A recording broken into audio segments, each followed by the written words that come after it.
I'm Tom Lewis. And I'm Amy Hoyt. A Panama City man is dead after allegedly stabbing his ex-wife. Earlier tonight, Panama City police responded to a 911 call on Billings Avenue, where a woman was reportedly stabbed in a domestic dispute. News 13's Chloe Sparks was at the scene tonight as the story unraveled. Chloe, the crime scene was actually two scenes. Yeah, Amy, the stabbing took place at 1706 Billings Avenue, but the suspect fled to his house at 1609 Cincinnati Avenue, just a few blocks away. And that's where this tragedy came to a violent end.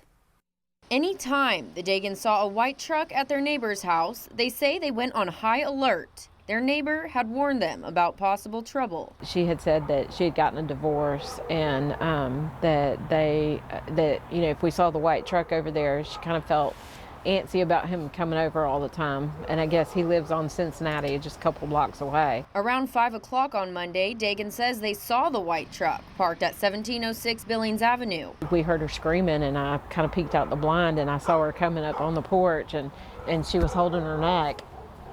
And so she was screaming, "He's trying to kill me, he's trying to kill me." Dagan says her neighbor told her the man had a gun. She also says the woman had stab wounds on her throat and chest. Her hand was apparently slashed during a struggle for the knife. Paramedics took the woman to the hospital. The man, reportedly her ex-husband, fled to his home. Police tried to get him to surrender for more than 2 hours, then decided to go in.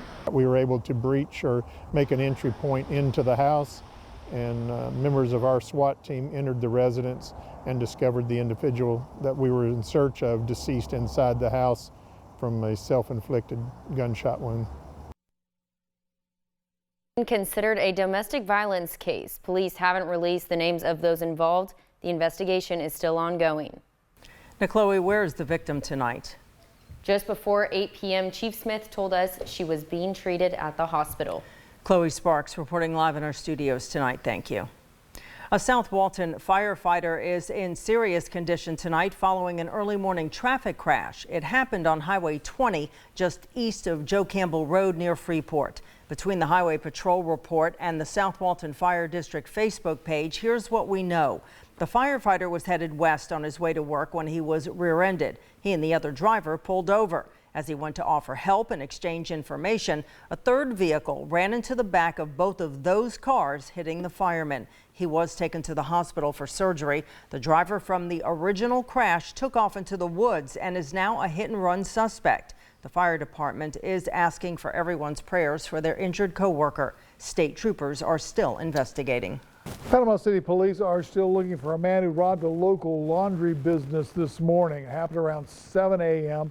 at the Fresh Scent Coin Laundry off of Martin Luther King Jr. Boulevard. Police say a black man wearing all black with a white face mask pulled a gun and demanded cash. He ran out of the store with the money and was last seen heading south on Louisiana Avenue.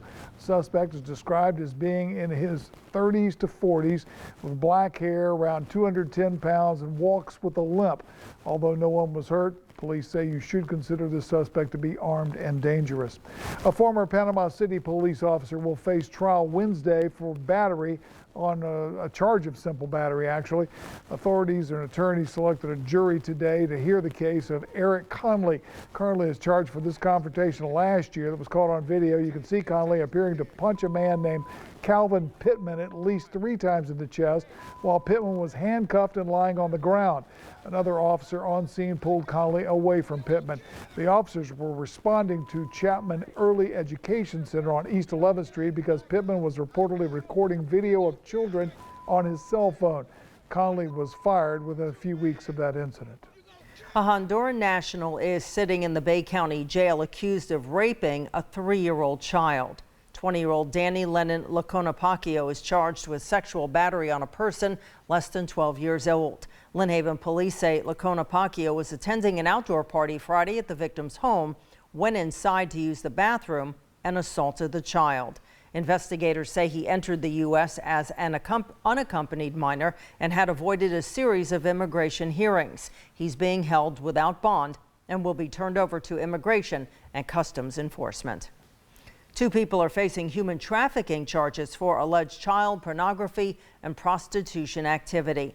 Bay County Sheriff's deputies arrested 20-year-old Christian Grogan of Panama City Beach and 17-year-old William Berkeley of Panama City. They say their 2-month-long investigation revealed Berkeley was forcing an underage girl to make pornographic videos, then selling them online to pay Berkeley's rent. He's charged with 3 counts of human trafficking. Grogan is accused of paying the girl and 2 others to have sex with him. He's charged with 1 count of human trafficking. But because Grogan was on probation from a December 2020 arrest for a similar incident, he's being held without bond. Sheriff's officials say they expect to file more charges. One of the most notorious human trafficking cases in the world is underway in New York City. 12 jurors and 6 alternates heard opening arguments in the case of Ghislaine Maxwell. Maxwell is accused of recruiting and grooming young girls for wealthy financier Jeffrey Epstein to sexually abuse. 4 women claim that she and Epstein victimized them when they were teenagers from 1994 to 2004. She calls the claims absolute rubbish. Epstein and Maxwell used to date. Epstein supposedly killed himself in jail in New York City 2 years ago while awaiting trial. Other famous people like Prince Andrew have been tied to Epstein. A disturbing crime trend that's sweeping the country is showing no signs of letting up. Thieves are targeting large stores and malls with smash and grab robberies. As Morgan Norwood tells us, retailers and police are now on high alert. Police ramping up their presence and patrols as they look to protect shoppers and thousands of dollars worth of merchandise from robberies. It comes after a series of highly organized and sometimes violent heists nationwide. On Black Friday, robbers ransacking a high-end retailer in the Melrose area of Los Angeles. A Home Depot hit just hours later, and now the LA County Sheriff's Department saying 4 suspects were arrested in connection with that incident. In that same week, burglars taking a sledgehammer to an LA Louis Vuitton, and a group of 5 suspects attacking a guard at an area Nordstrom, taking off with expensive items. There was a mob of people, the police were flying in. It was a scene out of a movie. It was insane. The rash of robberies forcing LAPD into a citywide tactical alert, strategically placing more officers near retail stores. In San Francisco, crooks making off with $20,000 worth of goods from an Apple store. And here in an Oakland Nordstrom, a flash mob-style heist sent dozens of people running from the chaos. One employee pepper sprayed, another attacked. The mayor of San Jose vowing to spend $250,000 to help police keep the public safe. Officials issuing a warning. For those that are thinking of committing these crimes, don't, because you're going to get caught and you're going to go to jail. From Minnesota to Chicago, brazen thieves striking in broad daylight, scattering shoppers with masked looters, emptying shelves in a matter of seconds. A recent survey from the National Retail Federation found 75% of retailers saw an increase in organized crime even last year. Smaller stores shelling out thousands to keep their merchandise safe. Hopefully it pays off, yeah, and insurance as well. So if you're in a store and this sort of thing happens while you're shopping, experts say do not confront. Instead, call 911 and try to remember anything you can about the incident. Morgan Norwood, ABC News, Los Angeles. A House committee investigating the January 6th Capitol insurrection will vote Wednesday to hold former Justice Department lawyer Jeffrey Clark in contempt of Congress. Clark aligned himself with President Donald Trump as he tried to overturn his defeat. Clark appeared for a deposition on November the 5th, but said that he would not answer questions based on Trump's legal efforts to block the committee's investigation. Earlier this month, former Trump White House aide Steve Bannon was indicted and arrested for contempt of Congress for failing to comply with a subpoena to appear before the House committee in October. Come to you with storm coverage. We had possible tornado roll through the area a little bit earlier this evening. Yeah, I was just in Lynn Haven. I was in Lynn Haven earlier. We're going to show you some of the video in just a minute. Now, this is some of the pictures that were taken anywhere between in Panama City, the east end of Panama City Beach. I can't make out where this video is from. It looks like it's Panama City. It could be Frankfurt or Lisbon Avenue. We've got reports of some roof damage off of Frankfurt Avenue. This actually looks like Highway 90. Yeah, that's Highway 98 and Beck Avenue. And this is the video I shot from my house. I was watching Ross and I was like, you know what, I'm gonna step outside and see. And that looks like what I saw coming right over the top of the house. It was kind of a couple scary moments. Everybody was in the closet in the most interior part of our house at the time. But I was Except silly and stepped outside because I wanted to see what was going on out there. And as you can see, a lot of damage out there. We're just getting these reports are now rolling in. Unfortunately, it's going into nighttime, so first responders are getting out there and having to, try and look and see what is taking place and what has taken place in the dark now. So there are several areas, and we're going to get to those in just a little bit, of areas that Panama City Police and the Bay County Sheriff's Office want you to avoid. Now to some more damage reports. Yeah, we got Sam Granville out at just around 19th Street. And Sam, what are you seeing out there?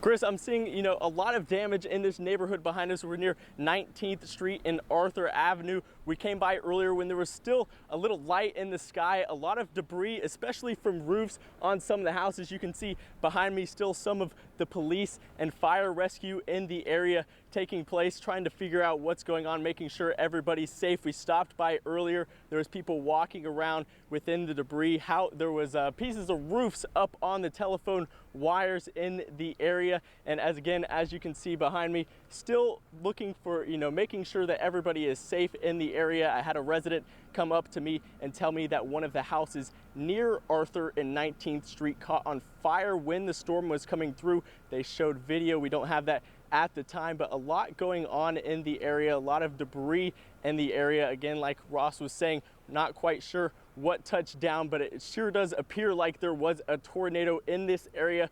Basically the corridor of 19th Street all the way down to 15th Street, no power in this area whatsoever. Power is out from Beck Avenue, basically all the way to the Hathaway Bridge. So clearly a lot of storm damage in this area, a lot of debris happening. It appears most people, from what I can tell, have been safe.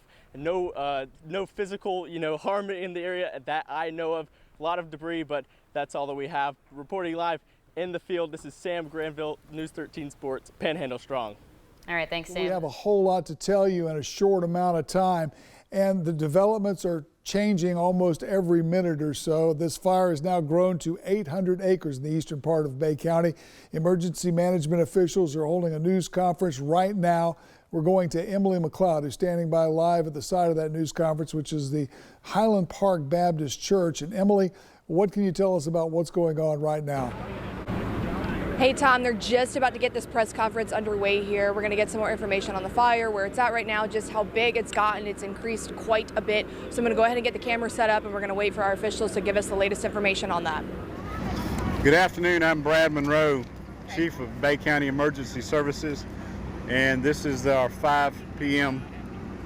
press conference. We'd like to update you on the events of this afternoon. We've had a very massive fire that spread from near Tyndall Parkway across toward 231. We're sad to report that at least 2 houses were lost, 2 homes were lost on Whitehead Boulevard. As many as 12 homes have been damaged in that area. The fire broke out near Atkins Road this morning.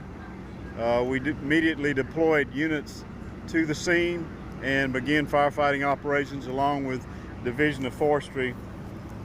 We have evacuated between Transmitter and Star and 231 and 98. We do not know at this time when people may return to their homes. We hesitate to tell folks to come back because the fire has been meandering all over the place due to the change in winds.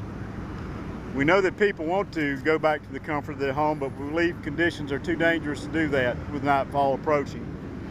So especially go home and sleep. Residents should continue to monitor the local media, Bay County Emergency Services and the Bay County Sheriff's Office Facebook updates. We will also send out messages via Alert Bay. So those of you that have that, pay close attention to Alert Bay. Residents may bring their pets to the Highland Park Church where we're located, and we will do our best to help accommodate them. We have assets from South Walton, from as far as west as Crestview. We have a staging area down at the Panama City Mall for fire apparatus and equipment and personnel, and we're deploying them as needed to the scenes of fires. Help is on the way. The state has promised us assets.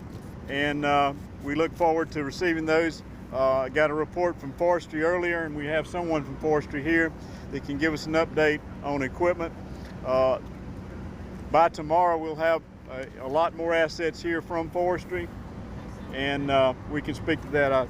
Sheriff Tommy Ford will speak to you about the evacuations and where we're at on that. Thank you, Chief. Expecting to spend a lot of money with Valentine's Day. It's quickly approaching. Spending for the holidays is expected to be pretty high. Nearly $26 billion this year. That's $2 billion more than last year. That's according to the National Retail Federation. 52% of people are planning on celebrating Valentine's Day. Those celebrating are expected to spend an average of about $192 per person. Most popular gifts for the holiday: candy, greeting cards, and of course flowers. And as Tom just told you, we're about a week away from Valentine's Day. And of course, nothing says I love you quite like food. I agree. Chick-fil-A has a great way to make the holiday extra special, though. The fast food chain is offering heart-shaped food trays with several different menu options, such as 30-count Chick-fil-A nuggets, 10-count chicken minis, 6-count chocolate chunk cookies, 12 chocolate fudge brownies. The trays will be sold, though, all the way through February 25th. And if you don't want to get food for your sweetheart, you could maybe get them this instead. Panera has a new purse specifically made for those who love their bread. Panera Bread officials say the purse, called Baguette, is stylish on the outside and pairs perfectly with their toasted baguettes. The baguettes are currently being sold for $39.50. They're available, though, only while supplies last. Washington State Lottery officials say a single winning ticket for $754 million, Powerball jackpot, was sold at a department store in Seattle. The winning ticket was bought Sunday at a Fred Meyer store in Auburn, about 30 miles south of Seattle. The winner has not yet come forward. It's the second time a Powerball jackpot ticket was sold in Washington State, and both tickets were purchased at Auburn. The first was a $90 million jackpot back in 2014. Monday's jackpot was the 9th largest in U.S. history.